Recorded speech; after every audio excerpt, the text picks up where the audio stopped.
Pass பண்ணு. இப்போ இந்த அம்மா புகழ்ந்துருக்கா கழுவி ஊற்றிருக்கா? மனசார புகழ்ந்துருக்காங்க. கழுவி ஊற்றிருக்குடா. எப்படி சொல்றீங்க? ஒரு நாளைக்கு 500 ரூபா தாண்டா உங்கள் ஆட்சியில் சம்பாதிக்க முடியுதுன்னு சொல்கிறாங்க.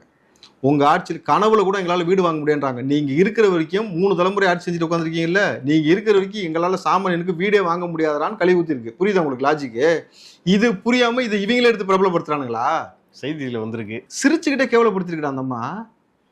ஒன்று ஊப்பின்றுச்சு. 2வது விஷயம், உங்கள் ஆட்சியில் வெறும் 500 ரூபா தான் எங்களால் சம்பாதிக்க முடியுது. 3, நீங்களாம் இருக்கிற வரைக்கும் கனவுல எங்களால் வீடு வாங்க முடியாது. ஆனால் டிக்கெட்டே எடுக்காமல் வரலாம். நீங்கள் நினச்சா பல கோடி சம்பாதிக்கலாம், பல கோடிக்கு வாட்ச் கட்டலாம், ஊர் ஊராக சுற்றலாம், ரோடை பேக்கலாம், கார் ஷோ நடத்தலாம், என்ன வேணாலும் செய்யலாம். அதானே? அப்படி எடுத்துக்க முடியாது. அப்படிதான்ப்பா யதார்த்த உண்மை. இதை உண்மையாக பொய்யா நான் சொன்னது? சாமானியன் வீட்டு பிள்ளைகள். உனக்கு சொந்த வீட்டு வாங்கியிருக்கா? நீ சம்பாதிச்சு சொந்த வீடு வாங்கியிருக்காது வரைக்கும்? இல்லை. வாங்க முடிஞ்சா? இல்லை. எல்லாருக்கும் அதான் நிலைமை. இங்கே தமிழ்நாட்டில் ஒரு குடும்பம் மட்டும்தான் ஓஹோன்னு போகும். மிச்சதெல்லாம்